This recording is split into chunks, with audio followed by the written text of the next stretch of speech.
Boa noite, meus amigos do Instagram de Paulo Furtado. Vamos aguardar a nossa convidada Sasha Lacrei, que estará conosco na nossa live do Paulo Furtado no Instagram. O Real David Rodrigues entrou na nossa live. Vamos aguardar a nossa convidada. Barone e Companhia, o melhor X de Porto Alegre, na José de Alencar 869. Peça o melhor X de Porto Alegre no 32 24 24 11. O Barone está fechado, mas tá aberto para a entrega, tá, pessoal? Tá aberto o Barone. Vamos ver se entra a nossa amiga Sasha. Vamos ver se ela entra na live do Paulo Furtado aqui, vamos ver. Enquanto isso, Lúcia, relógio, concertos, modelos para carrilhão, relógio, concerto e joias designer, Bazar da Lúcia. Fica na Otávio Rocha, 49, loja 17, galeria 15 de novembro. O comércio está fechado, né, pessoal? Mas a gente tá... O Júnior Guimarães está na live, vamos ver se a nossa amiga entra. Não aguarda a Sasha Lacrei, vamos ver se ela entra. Ah, aqui, já entrou. Entrou, já vamos convidar ela para o bate-papo com a gente.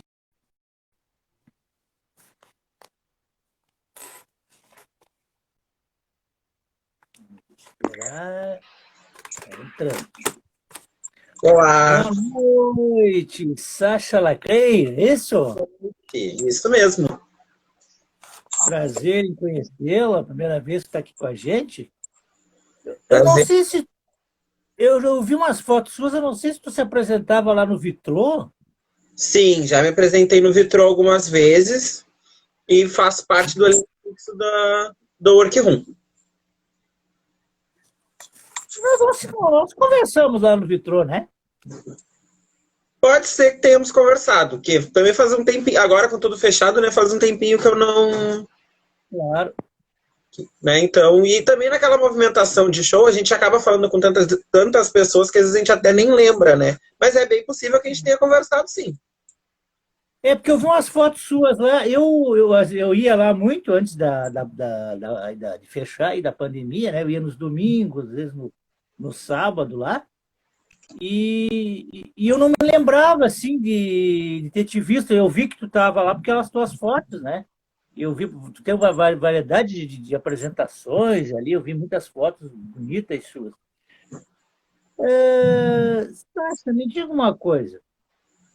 Foi agora, eu agora me esqueci a data que foi o dia do orgulho LGBT, né? Agora me esqueci, se foi um final de semana desses, né? 28 Eu de acho que foi julho. 28 de julho, tá? Me perdoe. Acho que eu tinha uma live, então eu tinha me perdido, 28 de julho. E me diga uma coisa, como está vendo hoje a questão da luta LGBT, especificamente no Brasil, né? No exterior a gente já sabe que há muito tempo aí, né? O pessoal vem ganhando espaços, né? Mas aqui no Brasil ainda sempre teve um preconceito, né? Até os anos 70, 80, né? Um pouco de 90. Como é que está vendo essa luta aí, Sasha? Bom, hoje em dia eu vejo que a gente conseguiu adentrar muito mais espaços, né, em relação à mídia, por exemplo. Lógico, a gente vem numa onda de conservadorismo, né, em função desse desgoverno que nós temos, né, mas eu tenho visto que a gente tem avançado bastante agora com a criminalização da homofobia, a questão do casamento igualitário e tudo mais.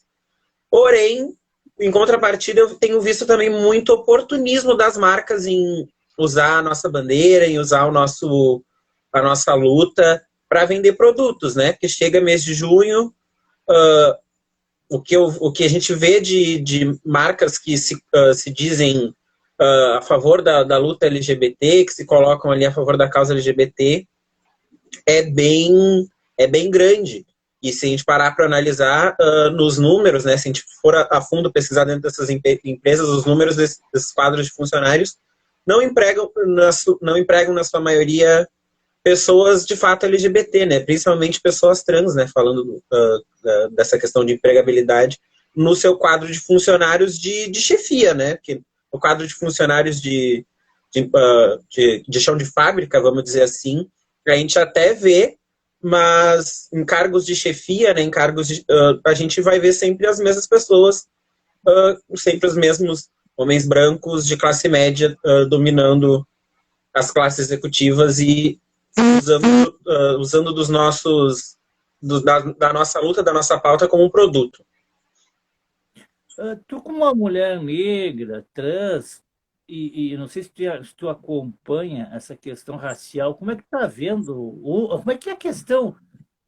Porque já é, vamos dizer assim, para nós negros já é difícil ser negro pobre, né? E LGBT também é mais complicado ainda, né, Sasha? Sim, primeiro, na verdade, eu não sou uma mulher trans, eu sou um homem gay que faço drag, né? Não sou uma mulher. Mas, sim, essa questão de ser. Acompanho sim a luta da negritude, inclusive acompanho mais de perto do que a luta LGBT, apesar de também fazer parte da minha vida. A questão da luta LGBT dentro do movimento negro, eu ainda vejo que ainda falta debate, porque nós ainda vivemos num meio muito machista, né? Ainda dentro do movimento negro. Então, levantar alguns debates em relação a gênero e em relação à sexualidade, né, principalmente falando, ainda é uma coisa um pouco difícil. Lógico, a gente vem conseguindo fazer alguma movimentação, mas a gente ainda fica como uma parte separada desse debate, sabe? Não é todo mundo dentro do movimento negro que quer debater ou que se coloca disposto, de fato, a debater em relação ao assunto. Tu sabe, Sasha, eu fui militante do movimento negro, fui coordenador do Movimento Negro Unificado. Hoje eu tô fora assim não, estou na luta, mas não nas entidades, né? Estou na luta aqui com o meu jornal, aqui no meu dia a dia, nos meus afazeres, na minha tarefa, eu continuo na luta, mas de forma mais individual. Eu acompanho as marchas do Zumbi, acho, desde 2017, voltei para Porto Alegre novamente, eu vim residir fixamente aqui. Me chamou a atenção de uma nova geração que está vindo aí de militantes negros, inclusive LGBTs, que a gente vê sempre nas reuniões aí da marcha do Zumbi, que é feita aqui uma vez por ano, né? Até nem sei como é que vai ser feito agora esse ano, porque com essa pandemia, e tem eleições também aí no dia 15, eu não sei como é que vai ficar.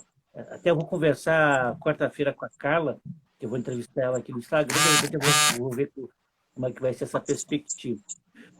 E me chamou a atenção assim, muitos militantes LGBT, né, no movimento, que na minha época a gente não via muito, viu? Até vou ser bem honesto para ti, Sasha, na minha época, como tu diz aí, bem que tu falou bem, existia muito machismo dentro do movimento negro.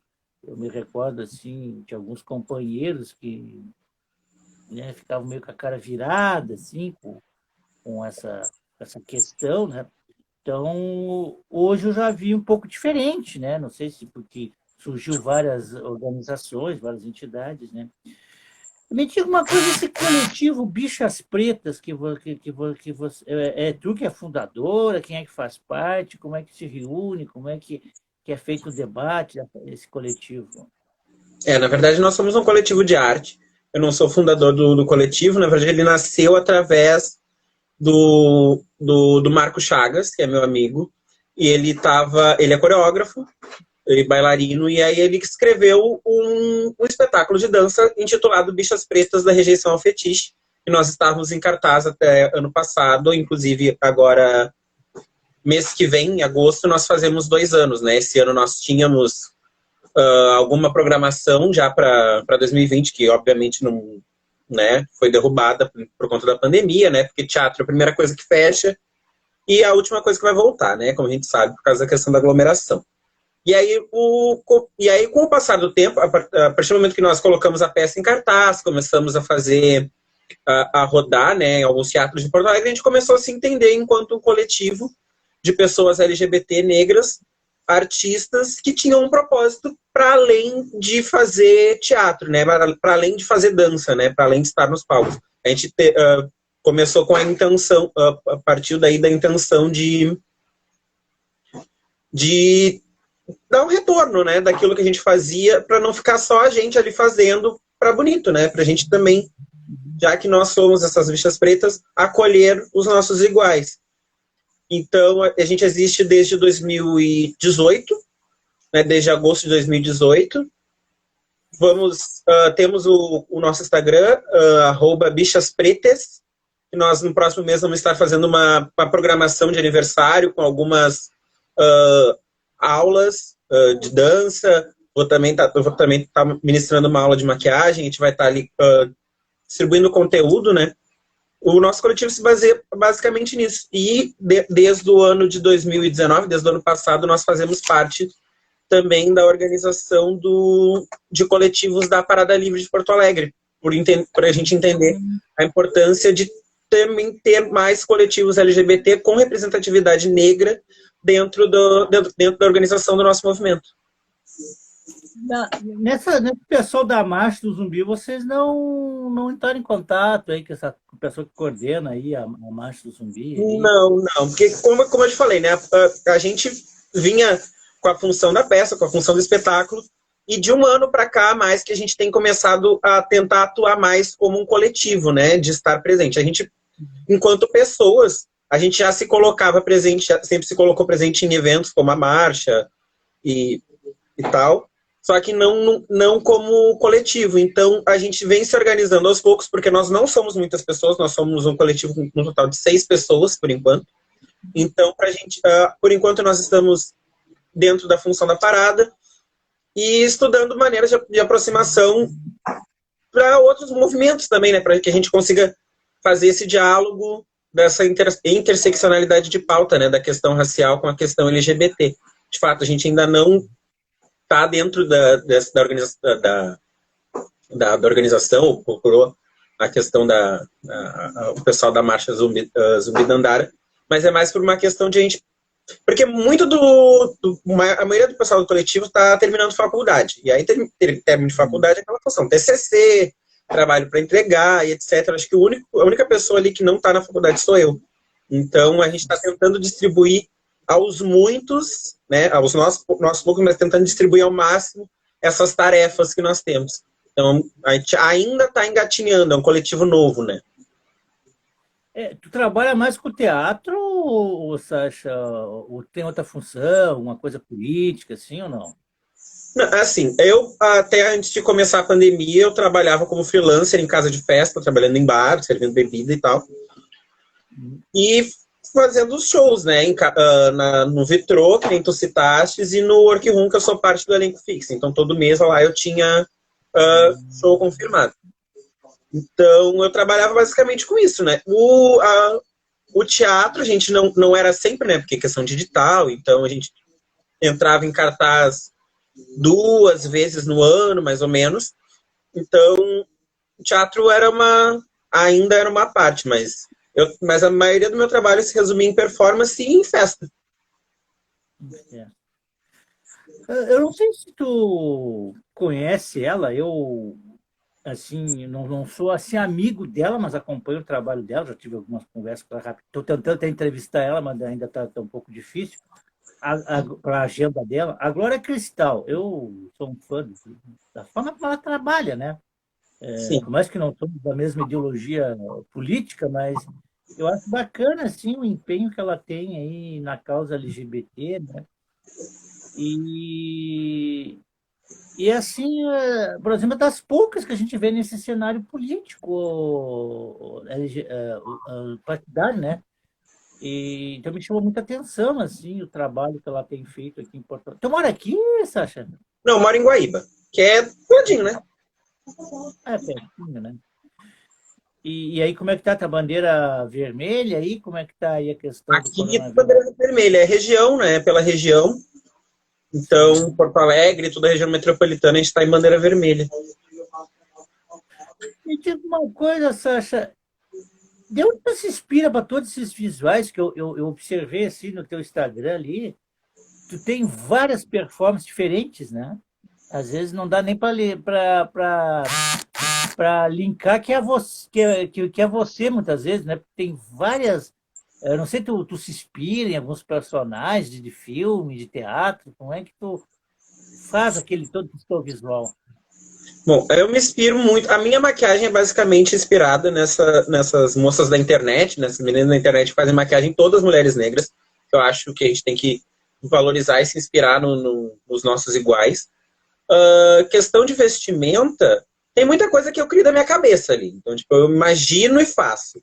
Mas artistas que me inspiram muito, eu gosto muito da Beyoncé, essas cantoras, as divas negras internacionais, cantora brasileira também gosto muito. Me inspiro muito nas pessoas que eu conheço, nas mulheres que eu conheço.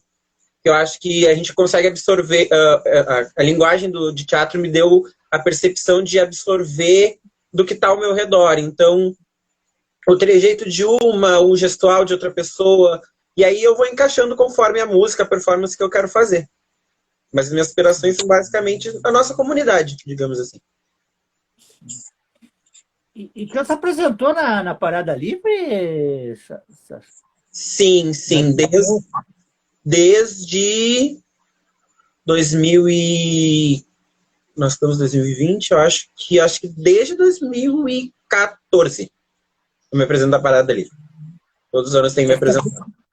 É que tem vários shows lá, às vezes eu não consigo acompanhar todos, né? De repente deve ter se apresentado. Porque até eu cheguei a fazer umas coberturas lá, Uhum. né? Como como dizer, é muito longo, né? Começa às 2, vai até às 6, e às vezes eu não consigo. Eu não moro aqui perto da Redenção, então às vezes eu vou lá, dou uma parada, uma pausa, espero, mas a parte final, às vezes, eu já não consigo acompanhar todo o evento, né? Sim. Na E verdade, o evento vai até às 10 da noite, 10h30, né? Que tem a primeira parte de shows, aí tem a passeata em torno da Redenção, e aí tem mais show depois. Então vai até altas horas, às vezes, dependendo. E me diga uma coisa, Sasha, tu como tu falou é drag, né? Sim. Como assim como tu se sente assim no palco, assim? Como é que é a tua sensação que está lá no palco, né? Tu se transforma, assim, tu sente uma outra pessoa no palco? Como é que é assim? Porque eu sei que o ator, né? O ator mais convencional, o artista mais convencional, ele encarna muitas vezes personagens assim que até parece que é um espírito que está ali, não é aquela pessoa que a gente conhece no dia a dia, né? Sim. Na verdade, na arte drag a gente não trata muito como personagem, mas a gente usa como persona, né? A gente usa o termo persona. O personagem alguém escreveu e tu vai seguir o roteiro daquele personagem. A persona, ela já meio que faz parte, é uma parte da tua personalidade, e daí tu canaliza para aquele momento, né?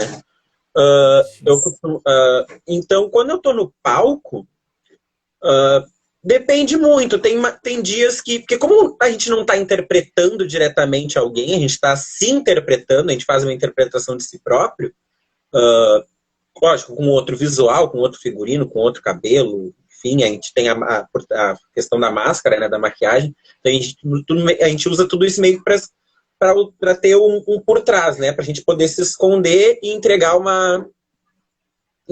alguém ali uma performance que não necessariamente é a gente, né? Mas que, querendo ou não, acaba sendo a gente porque, né, a persona é parte de nós. Então, estar no palco é uma sensação que eu não vou saber te descrever, sinceramente, porque eu acho que é muito da emoção do que quer trazer com aquela. Eu penso muito assim, quando eu faço uma performance, dependendo daquilo que eu estou fazendo, dependendo daquilo que eu quero fazer, da música que eu estou fazendo, ela tem uma intenção diferente, tem uma mensagem diferente, tem uma emoção diferente. Então, tudo aquilo vai conduzir a maneira que eu vou acabar me sentindo no palco, sabe? Então, às vezes, é uma coisa que eu vou assim.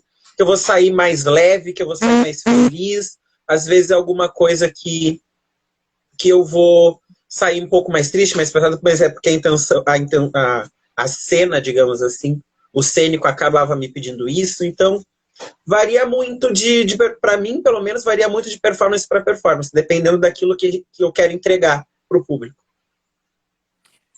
Me diga uma coisa, Sasha, como tu foi a tua questão da tua família quando tu resolveu ser uma artista drag? Porque a gente sabe de algumas situações que a família não aceita, né? Muitas vezes hoje já está bem diferente, né, Sasha? Já está. Hoje já não é mais como era antigamente, assim, aceitar. Hoje já se aceita mais. Mas antigamente, eu sou oriundo eu sempre falo, eu que nem aquela música do Ira, nascido em 64, né? Eu sou dessa época terrível, né? Terrível para os negros, terrível os LGBTs, né? Como é que foi assim a tua família? Ela aceitou? Tu teve que sair de casa para fazer o que tu gosta? Como é que foi Eu moro com minha família até hoje, né? Então, inclusive, minha mãe tá ali na cozinha fazendo comida, meu irmão tá na sala. Então, aqui em casa sempre foi muito, muito tranquilo, assim. No começo teve uma pequena resistência, mas pelo fato de não entender muito bem do que se tratava, né? Porque tem muita gente que confunde a questão do fazer drag com a questão de transgenericidade, né? Da questão de pessoa trans, o que não necessariamente está ligado e que também não necessariamente está desligado, né? Porque Sim. Tem muita mulher trans, muita pessoa trans que se descobre fazendo drag, né? Se descobre pessoa trans fazendo drag. Mas a arte drag, ela é uma arte, assim. Então, no caso, tem a questão da interpretação, né? Como eu falei, e é uma maneira de usar o meu corpo como tela, o meu rosto como tela. Então, eu sento em frente ao espelho, eu começo todas as vezes a fazer uma pintura, né? Para interpretar esse personagem. Então, é mais essa questão assim, de tu sabendo explicar que aquilo é uma persona, que aquilo ali também é parte de ti, mas não é exatamente o que tu quer ser, fica mais fácil, até porque hoje em dia a gente tem mais acesso, a gente vê drag na televisão, tu vê na internet de várias formas, né, no Instagram, tem programas americanos com competição de drag queen que passa aqui, o caso do RuPaul's Drag Race. Então a gente é mais fácil, mas como até um tempo atrás, e até hoje ainda existe muito essa confusão na cabeça de quem não necessariamente está ligado ao meio LGBT, de achar que é tudo uma coisa só, né? De que é viado, travesti e é tudo uma coisa só, e são coisas diferentes, a gente só tá tudo embaixo da mesma bandeira. Então isso acaba, às vezes, algumas vezes, dificultando o contato, a aceitação das pessoas em relação ao nosso trabalho. Mas hoje em dia eu acho que é um pouco mais tranquilo para a gente ter mais acesso à informação.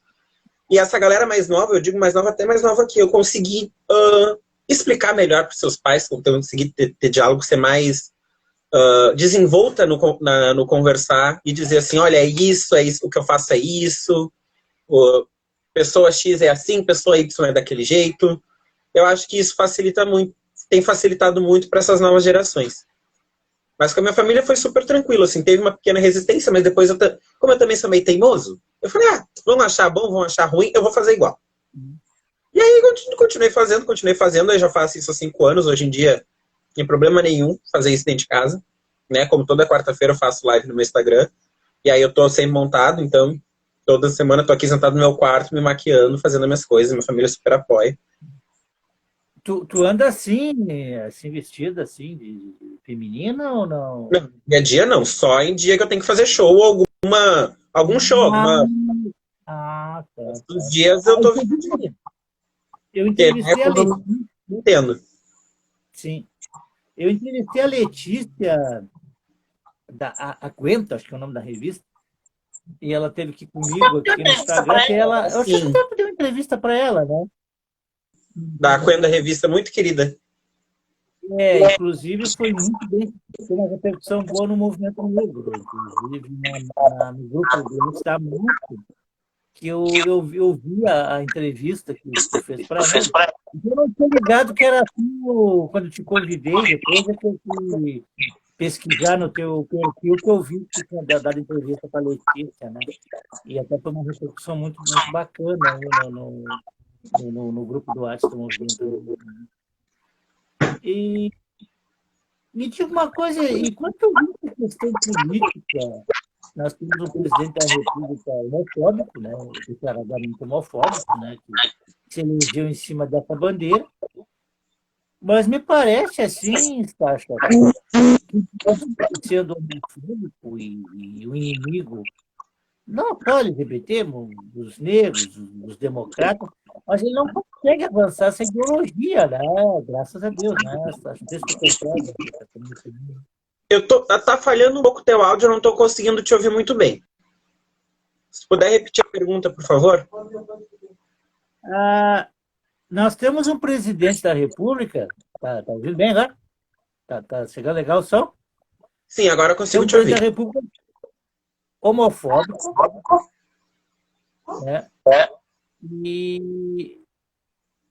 E se elegeu com essa bandeira homofóbica, né?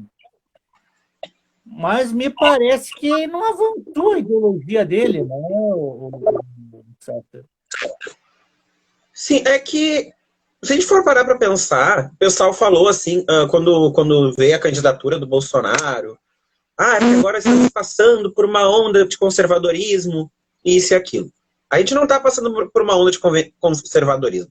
As pessoas que se mostraram, que mostraram a cara de ser racista, de ser homofóbico, de ser misógino, xenófobo, etc, etc, etc, já estavam aí, sempre existiram, que elas só precisavam de alguém para dar aval para elas que elas podiam ser ruins.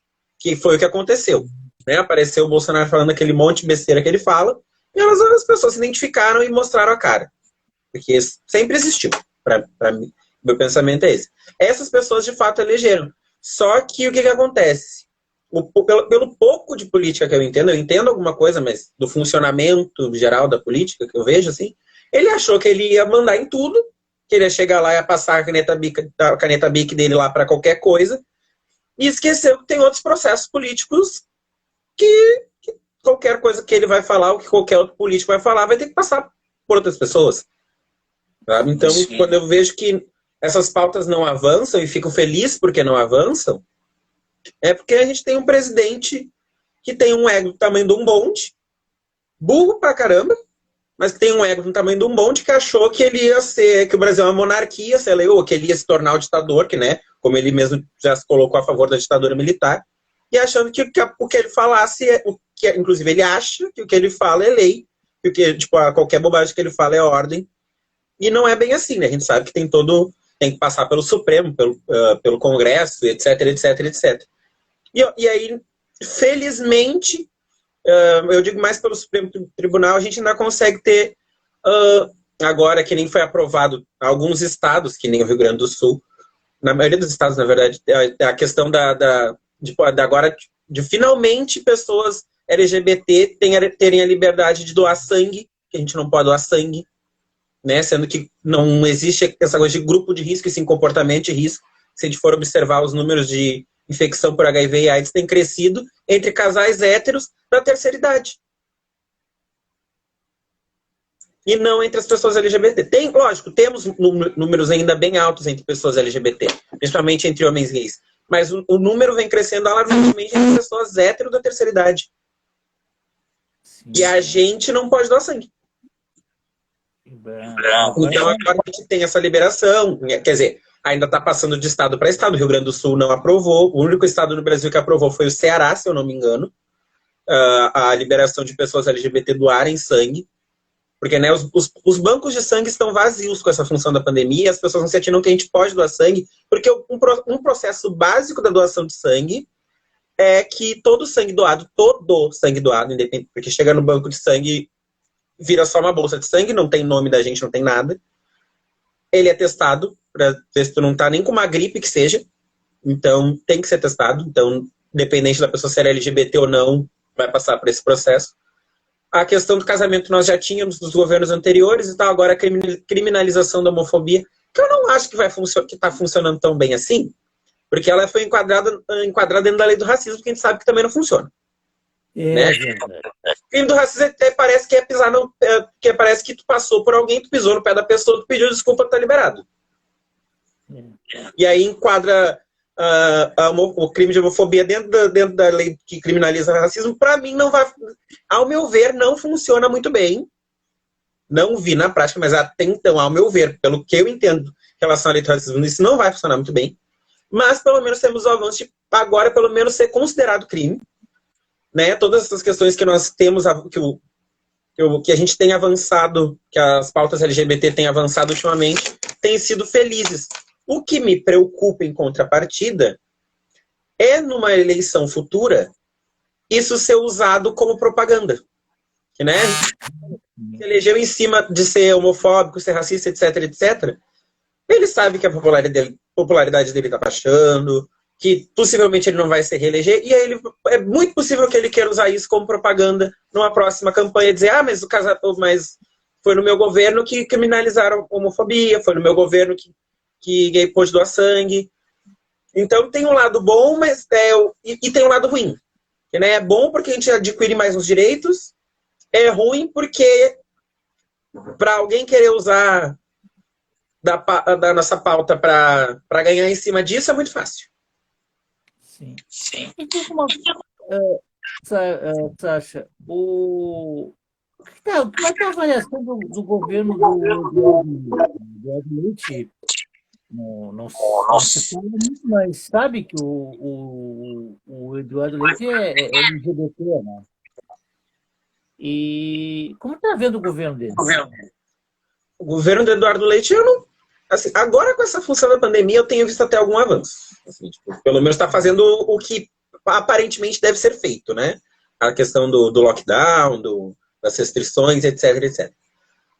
No mais, eu não acho que foi um governo tão extraordinário, assim como tem gente que acha. E também não acho que foi um governo... Os governos do Rio Grande do Sul, se a gente for parar para olhar, faz muito tempo que a gente não tem um governo bom. A gente tem tido governos razoáveis. Tenho observado o governo do Eduardo Leite como um governo razoável. Assim. Não vi, posso estar errado, mas não vi escândalo de corrupção, assim, muito grande, coisa assim, mas tem sido um governo razoável, sabe? Tipo, pegou o Estado quebrado, depois do Sartori, tem essa função, professor e servidor público, ele não conseguiu resolver? Não conseguiu resolver. O que eu acho que... Né, isso deixa um ponto muito negativo. Alguém perguntou se o Leite era LGBT. Há especulações. Tem gente que faz a fofoca que ele é gay, tem gente que diz que não é, mas também é aquela coisa, não cabe... Enquanto a pessoa não se assume publicamente, também não vou dizer nada. Mas tem gente que fala que é, e que ele não... Tem um conhecido meu que... Falando em fofoca, né? É um conhecido meu que ele é de Pelotas, se eu não me engano, né? Que diz que conhece ele desde o tempo do colégio, assim, que ele já era de grêmio estudantil desde muito novo. E que ele entrou na vida política muito novo, e a cidade de Pelotas é uma cidade muito conservadora, como o estado do Rio Grande do Sul é, então, aparentemente ele nunca se assumiu por causa da questão da vida pública dele. Sim. Mas, se ele é ou não é, não saberemos, né? A não ser que se um dia ele fale alguma coisa. Mas se fosse problema tem, não. É que assim, se for... Mas a gente viu muitas críticas aí, também no interior, aí, homofóbicas. Inclusive, eu até debati algumas críticas. A gente lê muito, também na questão da pandemia e do fechamento do comércio em algumas cidades do interior, aí a gente vê muita homofobia contra o governador Eduardo Leite. Sim. O que eu penso é assim, que se ele for, que triste que ele não pode se assumir por causa da história do nosso estado, né? A gente sabe que o nosso estado é um estado bem homofóbico. Além de um estado é um estado bem homofóbico. Eu penso que triste que ele não tenha liberdade de fazer isso, porque seria muito bom o Rio Grande do Sul ter um governador assumidamente LGBT. Para as políticas públicas da LGBT, seria muito bom ter um parlamentar no cargo que ele está sendo assumidamente LGBT. Seria muito bom para as nossas políticas. Mas a gente sabe que não é bem assim que a banda toca, né? E que certamente, se ele é LGBT, ele não se assumiu porque possivelmente ele nem teria sido eleito se fosse abertamente assumido durante a campanha. Infelizmente é verdade, né? Tacho. Me diga uma coisa, você acompanha futebol, torce para algum time? Acompanho, sim. Acompanhava mais quando era criança. Hoje em dia, para não dizer que eu não acompanho, eu escuto alguma coisa quando... Meus avós moram no mesmo pátio que eu, então a gente almoça junto. Meu avô tem muito costume de ouvir a gaúcha. Né? Então chega na hora do almoço, tá dando esportes ao meio-dia. Isso é o que eu acompanho de esporte. Assim. De resto, eu acompanho muito pouco. Mas tu não torcia para Inter, Grêmio? Quando eu era criança, eu torcia pro Grêmio. Hoje em dia, não faz muita diferença, não. Até o Grêmio teve uma história, né, da Coliguei. Inclusive, na época, eu trabalhava na emissora de rádio da IEB, eu entrevistei um membro da Coliguei, né, e o Grêmio ficou muito marcado, assim, até, infelizmente, de forma preconceituosa, inclusive, do outro lado lá do Inter, lá. Eu sempre digo, esse Grenal muitas vezes está empatado, é um racismo para o lado e homofobia do outro. Sim. É complicado. Não é fácil, não é fácil. Me diga uma coisa assim, tu tem namorado? Como é que é a tua vida? Como é que tu faz? Como é que tu...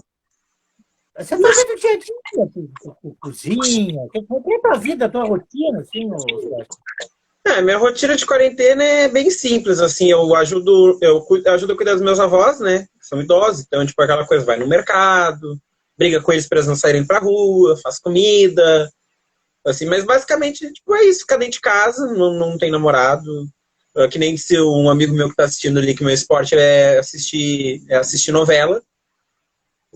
Então é basicamente isso. Aí fico mexendo nas redes sociais. Agora, com a função da pandemia, é que eu resolvi fazer essas lives no Instagram. Aí toda semana tem a minha movimentação de me organizar, me maquiar, que nem hoje eu tive, que né, não é meu costume fazer isso na segunda-feira, mas eu fiz hoje pelo teu convite, né? De Obrigado. Sentar, me maquiar, me arrumar aqui o cenário, o espacinho para entrar na live. Então, aí, tipo, como ser entrevistado para mim é uma coisa um pouco diferente, porque né, agora eu estou sendo mais entrevistador. Então, arrumar pauta, arrumar pergunta.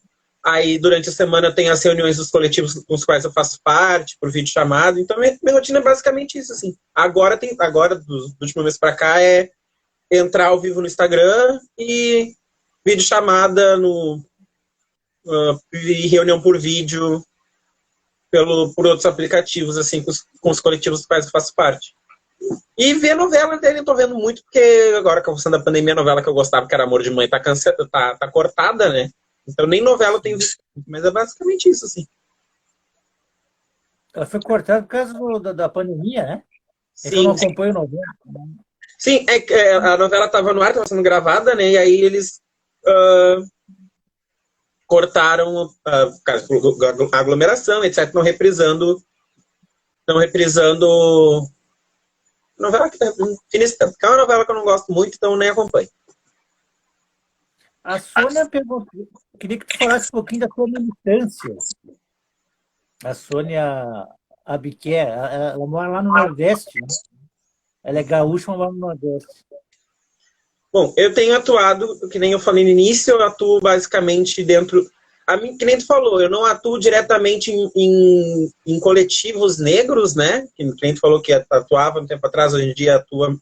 Não, a gente não deixa de atuar. Estando em coletivo ou estando sozinho, a gente não deixa de atuar. Então, eu... fazem 5 anos que eu faço drag.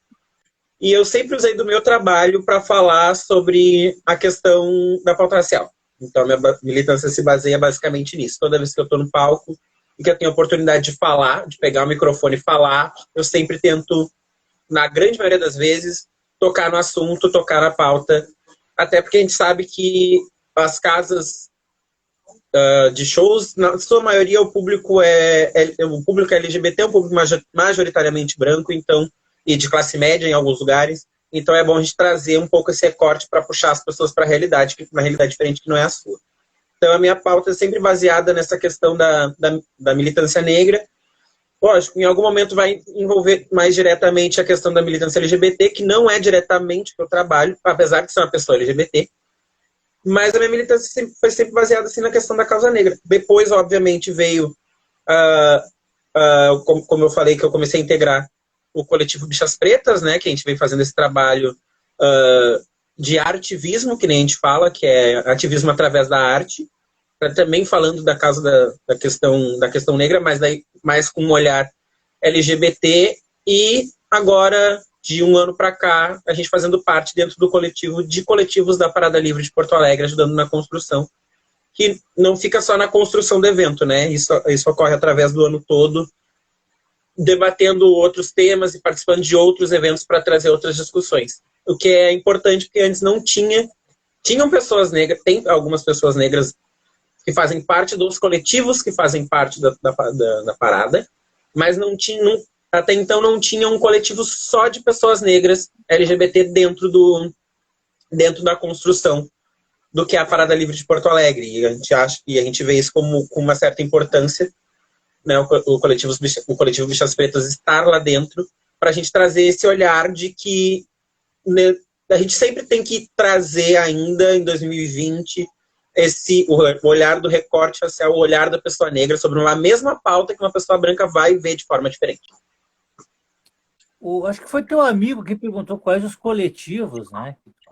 Mas tu já falou, né? Eu faço parte do coletivo Bichas Pretas e da Casa de Lanceira, que é uma house de Vogue. Eu não sei se o pessoal sabe. Tem um documentário que está no YouTube que chama-se Paris is Burning, que conta a história do movimento Vogue lá nos anos 70, a criação disso tudo, que é um movimento de dança que movimentou ali a comunidade negra e latina dos Estados Unidos. E aí, com o passar do tempo, foi se disseminando, né, por conta da música da Madonna, aquela música que chama-se Vogue, ficou famoso. Ficou famoso. Só que ele é um movimento muito maior do que a música da Madonna. E que ficou até um tempo atrás, meio que, digamos que tenha caído no esquecimento da grande mídia. Tá? Na verdade, caiu. E aí, agora, de uns 2 anos pra cá, tem a série Pose, também tem na internet, tem no Netflix, se eu não me engano, que é uma série ficcional, mas que retrata esse período. E aqui no Brasil, aqui em Porto Alegre mais especificamente, a gente tem também esse movimento Vogue, que aqui em Porto Alegre nós temos 3 houses, que é a house na qual eu sou grandmother, que no caso eu seria a avó da house, que nós é como se fosse uma grande família de pessoas que se acolhem, não uma família de sangue, mas de pessoas que se acolhem.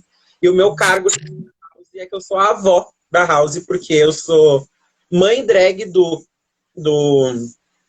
pai da casa, então eu acabo sendo a avó da casa, acabo sendo a avó de todo mundo ali dentro.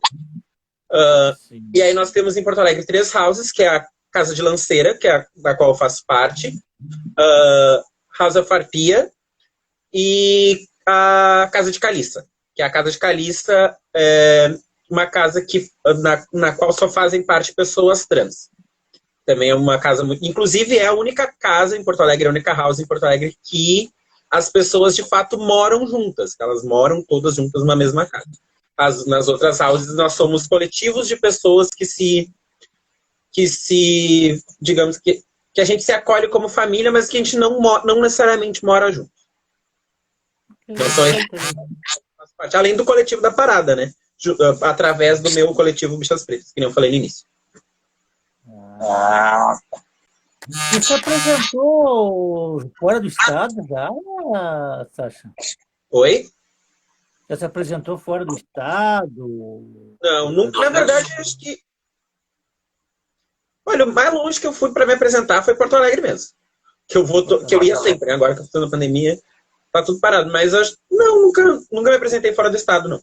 Queria, inclusive, até no início final do mês passado, que eu comecei a minha sequência de lives, que eu coloquei como um programa, que é o Escurecendo as Coisas, E aí toda Ah, semana eu vejo alguém e converso com essa pessoa sobre a sua área de trabalho, sobre a sua visão de trabalho. A maioria das pessoas são negras, os meus convidados. E a primeira convidada que eu tive foi a Chayane Aparecida, que é uma drag de Brasília, que ela tem uma banda de forró e technomelody.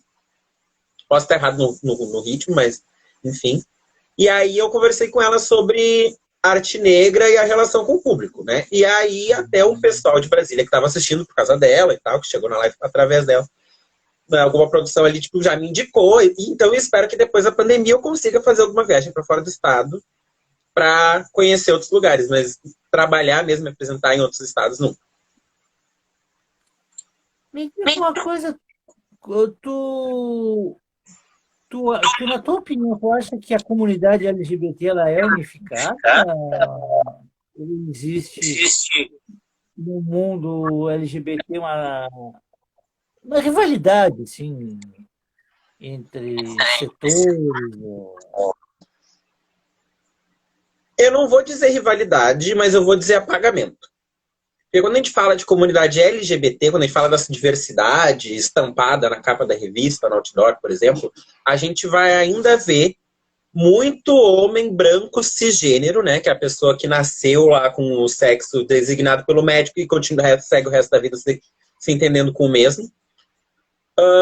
Então, mulheres lésbicas são geralmente silenciadas, e a gente sabe que isso é uma coisa que deriva do machismo.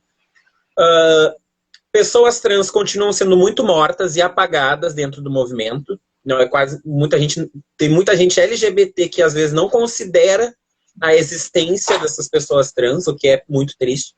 Pessoas bi, né, falando das quatro letras que são as mais faladas, né? Porque é uma sopa de letrinha e cabe o alfabeto inteiro essa sigla, mas falando do LGBT, as pessoas bi são invisibilizadas pra caramba, porque como elas se relacionam com pessoas de ambos os gêneros. Então, tipo, se uma mulher bi, por exemplo, ela tá namorando com uma mulher naquele momento, as pessoas acham que ela é lésbica, e aí se daqui um pouco ela não tá mais com aquela mulher, ela tá com um cara, ela vai passar na rua e ser lida como uma pessoa hétero, sendo que ela continua sendo bi. Então isso apaga a sexualidade dela, né? As pessoas desconsideram, dizem que é indecisão, etc. Então a gente tem um apagamento das pautas e a grande maioria das pessoas dentro do movimento LGBT não quer olhar para a pauta do amiguinho, sabe? Que nem eu falei, eu sou um homem gay, mas eu me relaciono e tenho a empatia de querer entender as pessoas que estão dentro da sigla que não são iguais a mim, né? De conversar com pessoas trans, entender a vivência delas, de conhecer pessoas bi e mulheres lésbicas, etc. Conhecer e entender a vivência delas e simplesmente respeitar. Mas a gente ainda tem uma LGBTfobia dentro do próprio movimento, porque cada um olha para o seu próprio umbigo. De dizer, não, mas... Né, porque a gente fala muito do gay, tem muito gay, mas daí tem pouca lésbica, bi não existe e T morre, literalmente. Né? Tá sendo morto, se não, pessoas trans a gente vê sendo mortas, se não é através de violência, é por fome, por esquecimento, por depressão, por N razões. Enfim.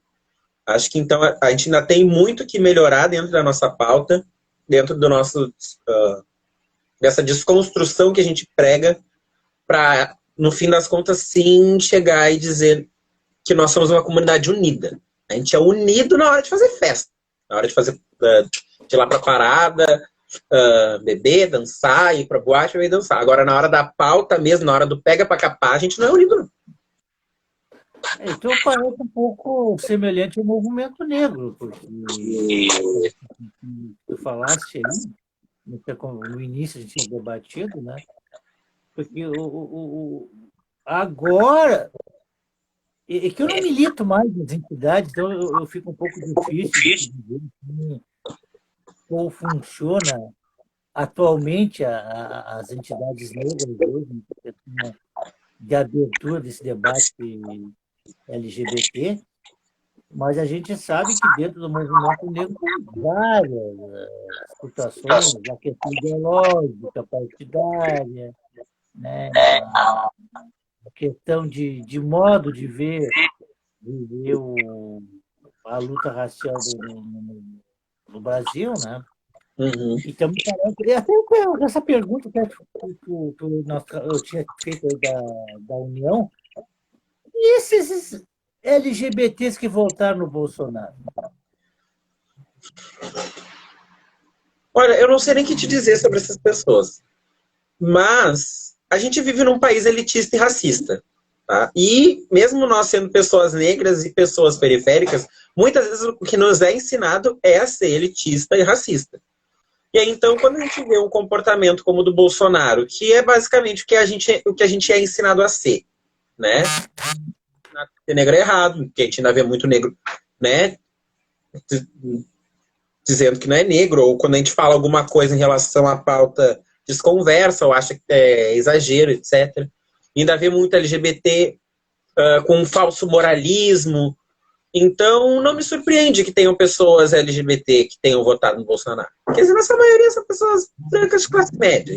Também não me surpreende menos ainda porque a gente sabe que é o público eleitor do Bolsonaro. Só que eu fico pensando que, assim, essas pessoas de fato não entenderam, são privilegiadas a ponto de não terem entendido o que é a luta LGBT através dos anos, desde a Revolta Stonewall, por exemplo. Porque isso não atinge elas diretamente. Elas continuam vivendo nas suas casas confortáveis, nas suas vidas confortáveis, suas coberturas, etc. E para elas não faz diferença. Né? Porque o Bolsonaro foi eleito por gente que tem. Quer dizer, foi eleito por pobre, desinformado, analfabeto político? Foi. A gente sabe que fazer a disseminação de fake news através de corrente no WhatsApp é justamente porque as pessoas não. Tu pega lá, manda o link no WhatsApp, aí, tipo, mas foi a minha mãe que me mandou, eu confio na palavra da minha mãe. Então eu não vou nem abrir o link, até porque primeiro tu confia na palavra da pessoa, e segundo, porque pobre geralmente não tem pacote de internet para estar abrindo coisa e verificar se o site é verdadeiro ou não. Né? Então a pessoa vai ali, lê a manchete e é aquilo ali que tá valendo. Então a gente sabe que essas pessoas são de alguma forma analfabetas políticas. Lógico, tem gente que é mau caráter mesmo, tem gente que é mau caráter mesmo. Isso não vai escapar da pessoa ser LGBT, se a pessoa é negra, ou, né? Porque caráter é caráter, independente de qualquer coisa. Mas, só para não me perder, porque eu começo a falar, eu vou longe. Não, tá bom. Não, é que daqui a um pouco eu vou num assunto, e aí eu não encerrei o assunto que eu estava falando e entrei em 10 diferentes e não terminei nenhum. Mas o que eu penso sobre essas pessoas é que ou uma hora elas vão se tocar que fizeram errado, ou para elas não vai fazer muita diferença, porque, como eu disse, a classe social delas, o meio onde elas vivem, nada disso afeta para elas. Então, para elas tá bom o governo Bolsonaro. Não é... Eu vi que tu é bem... tem um conteúdo muito bom político, eu vou esperar um pouquinho aí nessa parte. A questão do coronavírus. Inclusive, vi de gente LGBT que votou no Bolsonaro. Ele se desqualificou ao máximo a doença. Né? O presidente desqualificou o coronavírus. Né? Que é uma gripezinha, que não sei o quê. Aí uns diziam que o coronavírus era para derrubar o presidente. Aí ficou... O coronavírus... Quer dizer, houve duas crises, né? A crise da doença que estava afetando o mundo inteiro, né? E a crise política, sabe? Porque é o pedido de impeachment do Bolsonaro que parou um pouco, né? Agora parou um pouco, porque teve uma campanha muito forte de panelaços aí no começo da pandemia, né? E muito tempo qualificar a doença, que a doença não é bem assim, e a gente sabe que é bem assim mesmo, né? Nós temos as portas de começar um campeonato gaúcho, 2 do Grêmio contaminado. E vai ter um Grenal agora, quarta-feira, do dia 22. Né? Então, quer dizer, a doença chegou até no presidente da República, que antes dizia que era o super-homem, que não nada acontecia com isso. E me parece assim, Sasha, que está uma briga de todos os lados. Quer dizer, tem a briga política e a briga contra o coronavírus. Até estava comentando com um amigo agora há pouco pelo ar, que é praticamente a Terceira Guerra Mundial, né? Que se falava muito no. É. Dos anos 70, né, dessa época, e se falava muito da Terceira Guerra Mundial, o fim do mundo, aí teve aquela música, que um vinil estava escutando para tomar, né?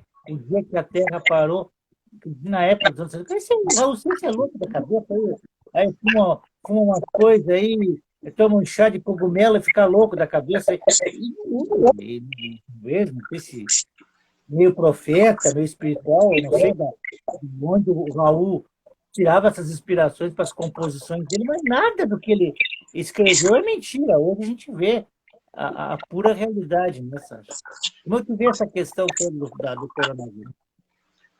Bom, eu moro com uma pessoa que está na linha de frente, né? Minha mãe trabalha em hospital e ela é da equipe de limpeza, então é a linha de frente da linha de frente, né? Porque se o hospital limpo, o hospital sujo não funciona. Então, eu vejo como... Primeiro que, mesmo independente dela trabalhar em hospital ou não, lógico, no começo, quando a gente via as notícias, estava lá na China, eu vou dizer que... Aí eu levei meio na brincadeira, eu estava desacreditado de chegar no Brasil e tal, porque, enfim. Só que quando começou a coisa a ficar séria, eu entendi, tipo, não, é sério, tem que andar de máscara, tem que se higienizar. Até aí, pra mim, tipo, lógico, a questão da pandemia, de fechar tudo, atrapalhou a vida de todo mundo, inclusive a minha, atrapalhou a vida de todo mundo, inclusive a minha. Só que eu acho que, assim, se a gente não parar agora, daqui a pouco todo mundo morre, não adianta querer trabalhar, né, essa situação, que nem tu falou. Futebol gaúcho voltou, o Carioca também voltou, parece, teve jogo já. Mesmo que não tenha torcida, mesmo que sejam... Em campo são 22 pessoas, mas para o estádio funcionar tem que ter muito mais gente, né? Tem pessoal da limpeza, tem equipe funcionando lá. Futebol, não é no meu ver, não é nem porque eu não gosto de futebol, mas não tem necessidade de voltar.